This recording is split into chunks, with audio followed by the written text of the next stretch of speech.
ఇంత కష్టపడి నిలబడినందుకు మీకు కృతజ్ఞతలు. మన ప్రగాఢ సంతాపాన్ని మన ప్రవీణ్ గారికి తెలియజేస్తున్నాము. ఇప్పుడు శవ పంచాయతీ వారి యొక్క రక్త బంధువు అయిన అన్నయ్య గారు స్టేట్మెంట్ ఇచ్చారు. కాబట్టి శవ పంచాయతీ పోలీసు డిపార్ట్మెంట్ వారు ఖచ్చితంగా తీసుకుంటారు. పొద్దున్న ఆ శవ పంచాయతీ అయిపోయిన వెంటనే మన సూపరింటెండెంట్ గారు సిఎస్ఆర్ఎంఓ గారు ఖచ్చితంగా ఒక డాక్టర్ గారు వేసి పిఎంఓ ఇచ్చి మనకు పిఎంఓ చేయించి ఏమి జరిగిందో అని పోలీసు వారికి రిపోర్ట్ ఇస్తారు. ఇది రూల్ పొజిషన్. అందుకని మనం అర్థం చేసుకుందాము. Thank you.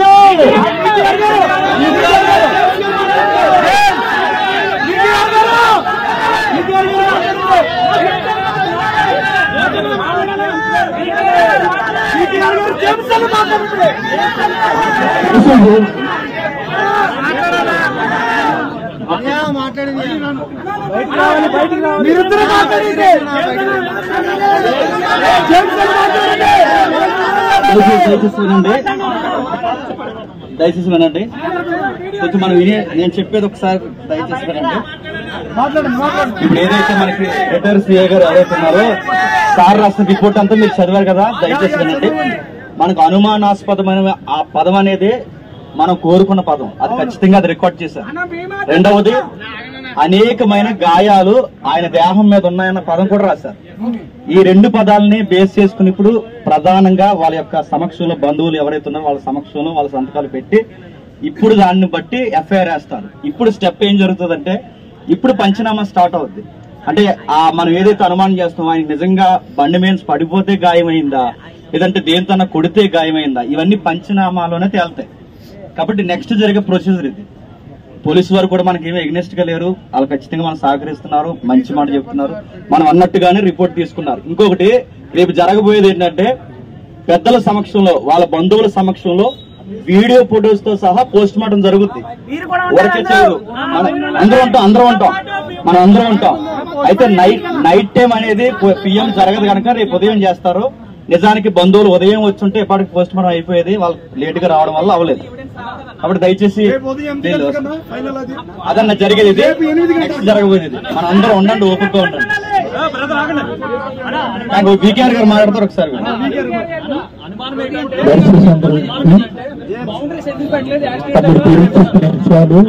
యథాతథంగా లోపల జరిగాయి. రాసిన కాబట్టి ఇప్పుడు మనమంతా ఏం చేద్దామంటే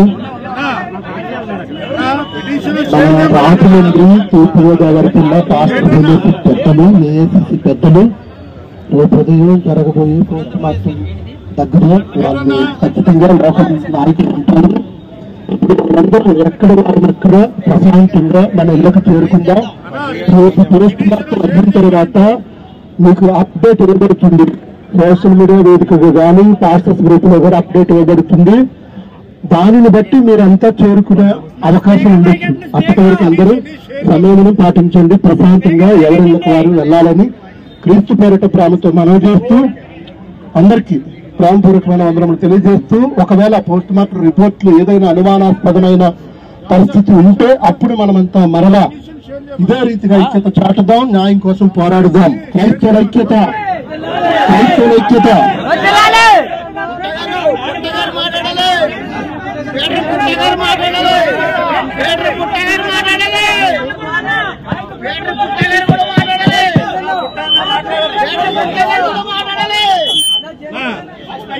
క్రైస్తవుల ఐక్యత, క్రైస్తవుల ఐక్యత, క్రైస్తవుల ఐక్యత. నిజంగా క్రైస్తవ వీరులుగా వచ్చినటువంటి మీ అందరి డిమాండ్ ప్రకారంగా ఇప్పటి వరకు పిటిషన్ ఇవ్వలేదు వాళ్ళు. ఇప్పుడు పిటిషన్ ఇచ్చారు. ఇప్పటి వరకు పిఎం అవదన్నారు. పిఎం మార్నింగ్ చేయడానికి మన డిమాండ్స్ అన్ని కూడా కంప్లీట్ అయ్యాయి. కాబట్టి అందరూ కూడా ఈ రోజు ఈ కార్యక్రమానికి సహకరించిన ప్రతి ఒక్కరికి వందనాలండి. పిటిషన్ కాపీ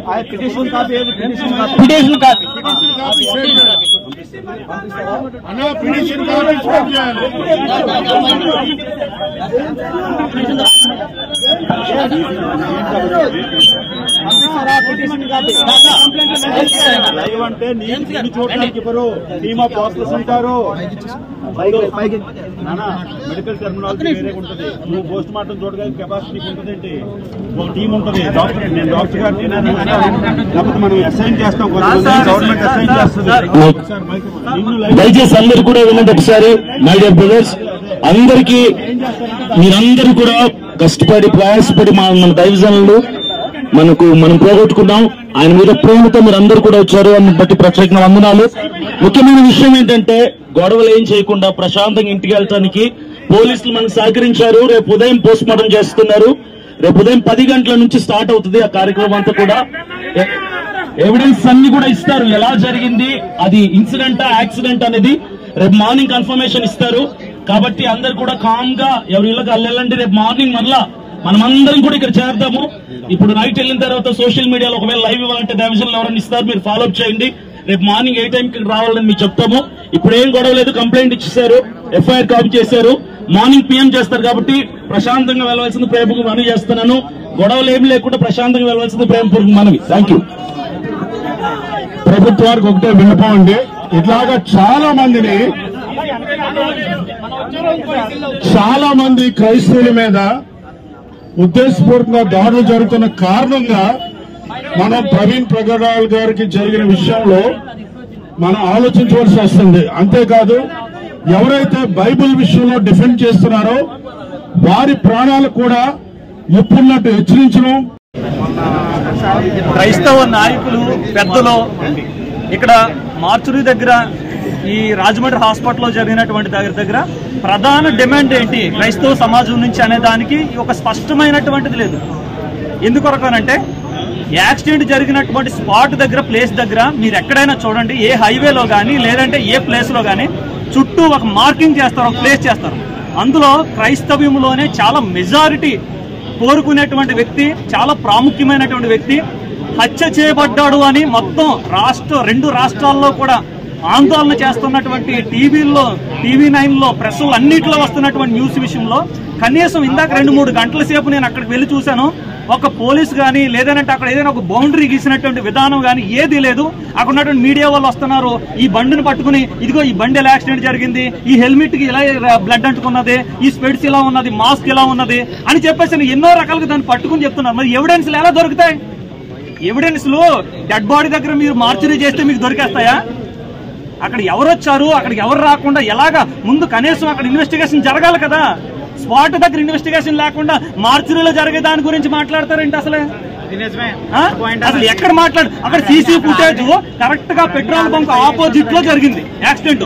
ఆ పెట్రోల్ బంక్ ఆపోజిట్ లో జరిగినటువంటి ఆ సీసీ ఫుటేజ్ ఇవ్వండి అని అంటే దానికి సంబంధించినటువంటి సరైన స్పందన లేదు, రెస్పాండ్ లేదు.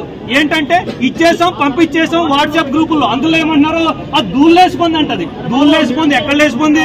రాజమండ్రిలో లేచిపోందా, విశాఖపట్నంలో లేచిపోందా, లేదంటే విజయవాడలో లేచిపోందా? బోల్డ్ చోట్ల లేచిపోతుంది. స్పాట్ కావాలి కదా మనకి. ఆ స్పాట్ కరెక్ట్గా అదే వీడియోనా అక్కడ ఉన్నటువంటి నయారా బంక్ దగ్గర అది కాదా అనేటువంటి మనకి డిమాండ్ వద్దా? మనకి ప్రధానమైన డిమాండ్ వద్దా? కంప్లైంట్ రాసేసాం, ఎఫ్ఐఆర్ రాసేసాం, తెల్లవారుజాము పంచనామా జరిగిపోతుంది. పంచనామా జరిగిపోయినటువంటి దానికి డెడ్ బాడీ తీసుకుని వెళ్ళిపోతారు. ఇదే క్రైస్తవం. రేపొద్దున వీళ్ళయ్యారు, రేపొద్దున మనం అవుతాం. ఏంటి దీనికి జవాబు? ఏంటి జవాబుదారీతనం లేదా దీంట్లో?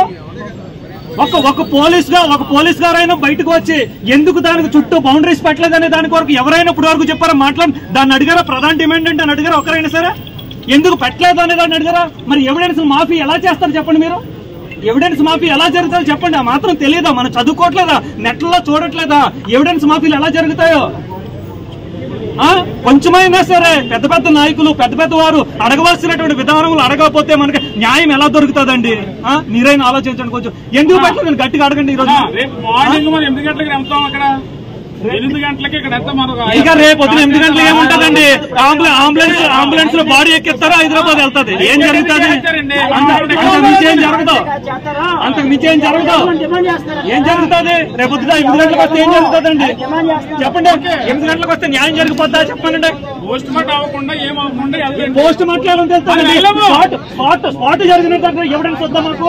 స్పాట్ లో ఎవిడెన్స్ వద్దా మాకు? బౌండరీ లేకుండా ఎవిడెన్స్ కూడా తారుమారు చేసేస్తుంటే ఎవిడెన్స్ లేకుండా మాకు ఎలాగండి?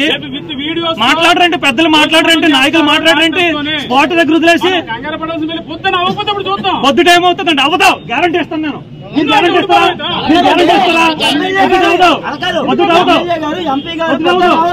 ప్రభుత్వం తరపున వచ్చి 90% యాక్సిడెంట్ అని చెప్పి స్టేట్మెంట్ చెల్లిపోయి న్యూస్ లోనే. ఎవరైనా మాట్లాడాలంటే న్యూస్ ఛానల్ వెళ్ళవలసింది వెళ్ళిపోయింది. పక్క నుంచి ఎవిడెన్స్ సరిపోతుందంతా పోయింది. ఎవిడెన్స్ దగ్గర ఒక రకమైనటువంటి సేఫ్టీ లేదు. అక్కడ ఎవరో ఒక కనీసం ఒక కానిస్టేబుల్ గారు కూడా లేరు. ఉన్నారని చెప్పారు. నేనుండగా 1000 మంది వచ్చారు ప్రజలు. నేనుండగా 1000 మంది వచ్చారు. ఒక్క పోలీసు లేడండి అక్కడ. ఒక్క పోలీసు గారు లేరు అక్కడ. మరి ఎలా జరుగుతుందండి న్యాయం?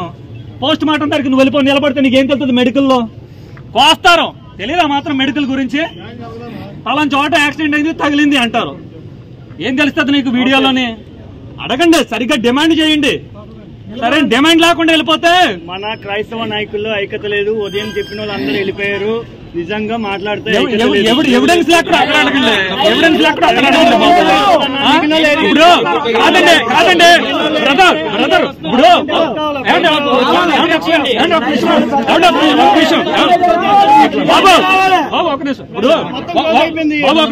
ఒక రేప్ జరిగింది అనుకో. రేప్ జరిగినటువంటి గదిలో అక్కడ ఉన్నటువంటి సీరం మొత్తం అంతా బ్లడ్ మొత్తం ఎవిడెన్స్ బాడీ క్లాత్ అన్ని తీసుకుంటారు కదా? తీసుకుంటారా? మరి ఎవిడెన్స్ ఎక్కడ తీసుకున్నారు చెప్పండి. దీనికి ఎవిడెన్స్ ఎక్కడ తీసుకున్నారు? దీనికి ఎవిడెన్స్ ఎక్కడ తీసుకున్నారు చెప్పండి సార్. చెప్పండి సార్. మీరు రేపు వచ్చి రేపు ఏం జరిగింది?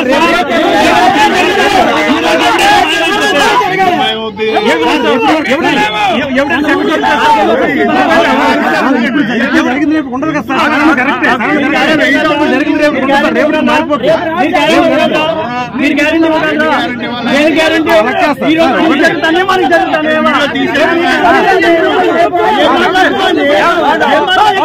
ఒకటే ఒకేసారి లోయ ఒకవేళ యాక్సిడెంట్ అయితే ఒకేసారి ఇలా పడితే బాడీ ఇలా ఎగిరి పడతాం మనం. అంతే కదా?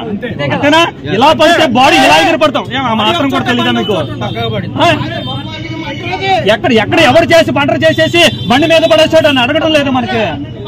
ఎందుకంటే రేపొద్దు తెల్లవారు ఏం జరుగుతుందండి? బాడీ తీసిన హైదరాబాద్ వెళ్తారు.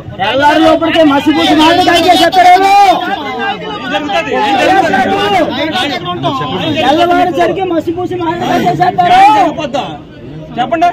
ప్రపంచంలో నిర్భయ కేసులకే దిక్కులేదు.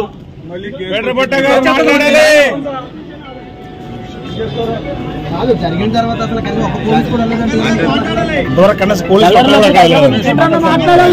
అడగండి. ఎక్కడ ఉన్నా సారీ అడగండి. ఏం తెలుస్తుంది? ఇప్పుడు పిటిషన్ అడిగాం. పిటిషన్ అడిగితే పిటిషన్ ఇవ్వాల. ఫస్ట్ పాయింట్, పిటిషన్ అడిగితే పిటిషన్ ఇవ్వట్లా. పిటిషన్ ఇస్తానంటున్నారు. పిటిషన్ అడిగితే పిటిషన్ ఇవ్వకోకుండా ఆ డిపార్ట్మెంట్ వాళ్ళే మాట్లాడేసి డిపార్ట్మెంట్ వాళ్ళే చదివేసి ఇప్పుడు పిటిషన్ ఫోటోలు తీసుకుంటాం అన్నా సరే, పిటిషన్ మాకు చేతికి ఇవ్వండి అన్నా సరే, ఎక్కడా పిటిషన్ చేతికి ఇవ్వకోకుండా ఎఫ్ఐఆర్ చేస్తామన్నారు. ఒకవేళ పిటిషన్లో వాళ్ళకి ఇష్టమైనటువంటి కంటెంట్ రాసుకొని అదే కంటెంట్ మీద సంతకాలు పెట్టించుకొని రేపొద్దున ఎఫ్ఐఆర్ కూడా అదే అయితే ఇప్పుడు ఉన్న పరిస్థితుల్లో మనం ఏం చేయలేం. ఎందుకంటే ఇందాక తెలుగులో చెప్పింది వేరే, ఇంగ్లీష్ లో చెప్పింది వేరే. ఇంగ్లీష్ లో రాసింది వేరు, తెలుగులో వేరు. ట్రాన్స్లేషన్ తప్పు చేశారు. కాబట్టి ఆ పిటిషన్ వచ్చేంత వరకన్నా వెయిట్ చేద్దాం. రావాలి. వచ్చిన తర్వాత ఆ పిటిషన్ బేసిస్ గానే ఎఫ్ఐఆర్ అయిందా లేదా, అదే లేదా అనేది మనోభావాల కోసం సాఫ్ట్ కాపీ రిలీజ్ చేయాలి బయటికి. ఖచ్చితంగా.